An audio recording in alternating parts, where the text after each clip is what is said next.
Hello everyone, welcome back. My name is Give Momagutu. I am a financial analyst at FundMe Capital. In this tutorial, I'm going to demystify the concept of after-tax cost of debt, right?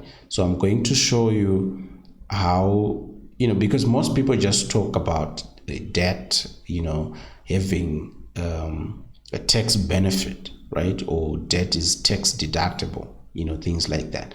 But most people don't understand that concept very well. So that's the reason why I've recorded this tutorial to explain and clarify the concept, of a tax benefit or tax deductibility. So here on the left side, we have got two scenarios. We have got a scenario whereby a person is borrowing money from the bank, and we've got the second scenario whereby a business is borrowing money from the bank, right? And on the right side, we've got a snapshot of the income statement, right? So where a snapshot of the income statement, the cash flow, and the balance sheet. So we are going to look at these sections after we are done with the left section. Right, so without wasting time, let's dive right into it. So here we are going to just put numbers, but let's just format these ones. So let's just highlight all these cells, and on your keyboard, press Ctrl+1 to access the formatting panel. Let's just choose that. Let's set the decimal place to 1, and let's do that here as well. Okay, so let's just do that.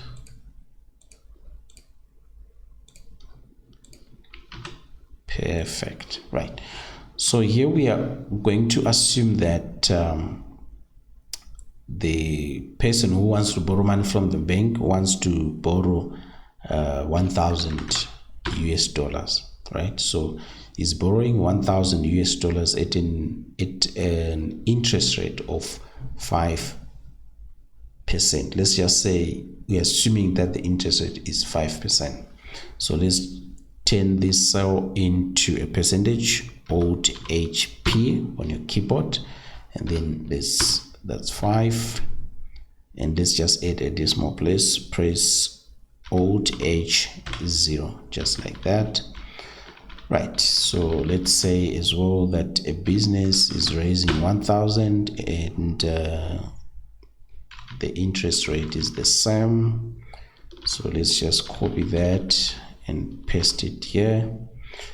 And the tax rate, let's just copy that and paste it here. So let's just say the tax rate is 20% for the business, right?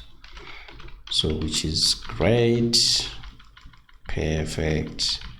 So for now we can just copy this so that these ones we copy.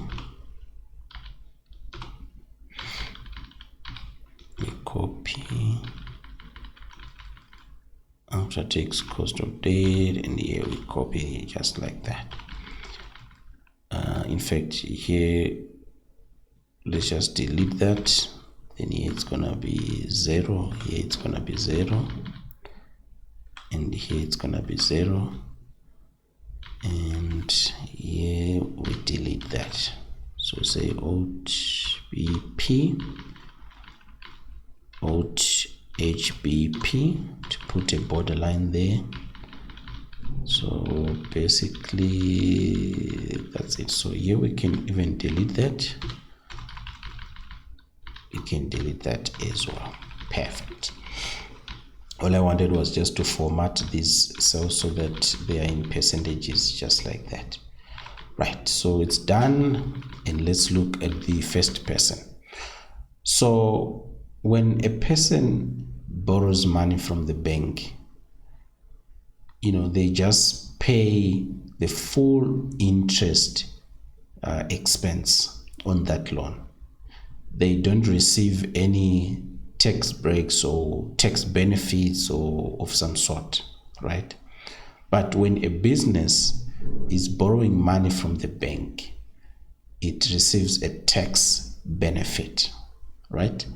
Which, in other words, what I'm trying to say is it is expensive to borrow money from the bank as an individual than it is to borrow money as an institution or as a business, because business receive tax benefits which they claim from the revenue authorities, right? So here this person is raising 1,000 at an interest rate of 5%, so they're going to pay the full interest of $50 on this loan, right, or on this debt, right? So that's the full interest. So I want to show you now how a business is paying less interest expense, as compared to an individual, right? So here we have got the interest rate, which is, let's say in this case, is the same, and then the tax rate.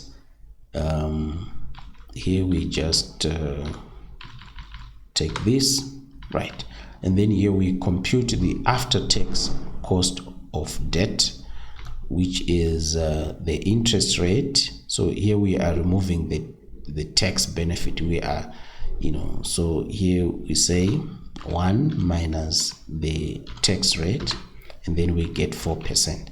So in other words, an individual is being charged 5% on this same amount of loan that the person is borrowed from the bank, whereas an institution or a business is being charged 4% on the same amount of loan that is being borrowed by this individual, right? So you see, so now the business is only paying 4%, which is $40. So which means the business is saved $10, which is the difference between 50 and $40, right, which is $10. So $10 is the tax saving, and the business is saved 1% there, right? So let's just take that, the interest rate, and let's just link the after costs, and then we want to see the tax saving in terms of the percentage. So we just say this. So in other words, we are saying the business has received 1% tax benefit, right? Then let's just see in terms of the amount that the business has saved. So we see the business has saved $10. So this is the tax. This is tax saved, which is a tax benefit.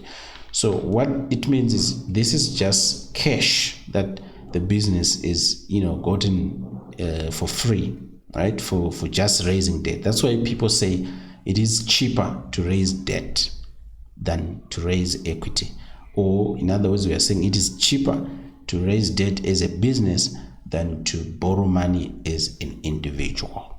Okay, so I hope you've understood the concept of tax benefit or tax deductibility.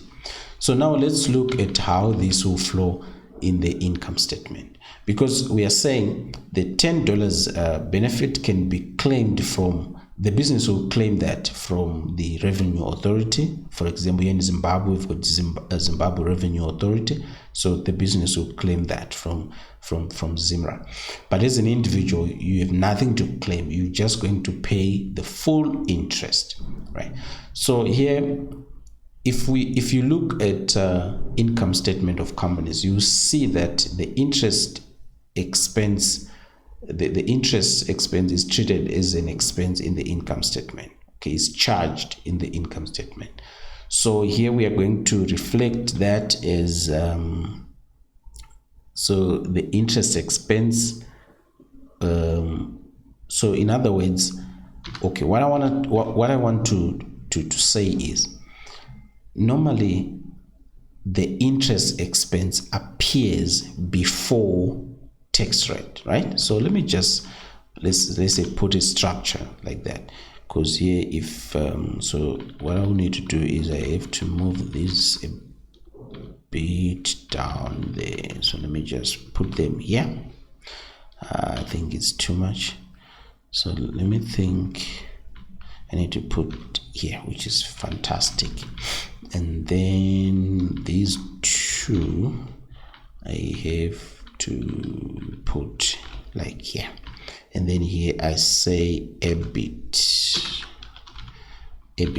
which means this is income, this is earnings before taxes, right? So if I come here, let's say here we are putting the full interest. This is in the case of a business. So here we are putting a full interest. So we are saying, so since it's an expense, we denote interest is an expense, so we denote it using a negative sign. It just depends with what you want.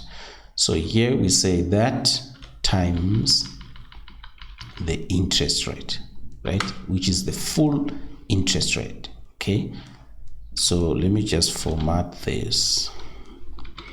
So if I go back here, I format this just like that so that it appears as a negative in brackets. So which means it's the same here, it's the EBIT here, right? So here we need to convert that into a percentage. Press Alt HP, Alt H0 to add a decimal. So here we can just link up the tax rate, the 20%.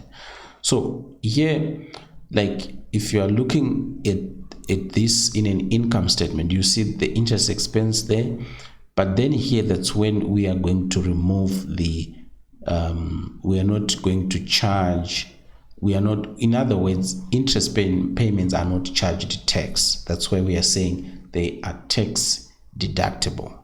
In fact, all business expenses, they are not charged tax. That's why you see here there is a tax section where we are going to remove the 20%. So we are not going to charge that, so we're going to remove the 20%. So to do that, we are going to say this times this. So you can see, although this $10 is being shown in negative, in actual fact it is a benefit, right? It is a benefit that we can claim from the revenue. The business will claim from revenue authorities, right? So let's see now the flow to the cash flow statement. You must always know that net income starts the cash flow statement. So we're going to link our net income there. Then we don't have any other items to enter there, so we are going to add that. So we just add that. So in other words, we've got changes in cash, right? And here the changes in cash item in the cash flow statement affects the cash balance. The net income affects the retained earnings in the balance sheet. So let's just put retained earnings there, right? So here we are going to say it's, since our cash is balance is 0, so 0 plus this, and then here we say 0 plus net income, this, and therefore our balance sheet balances, we have got a negative 10 under assets, and we've got a negative 10 under equity and liability, so which is fantastic. So this is the normal flow of it, but you must note that this is a tax benefit. Don't mind the sign, don't mind everything, but it's a tax benefit that will increase our cash, and that will also increase our equity. So I hope you have understood the concept of the after-tax cost of debt. Thank you for watching. Please subscribe to our YouTube channel.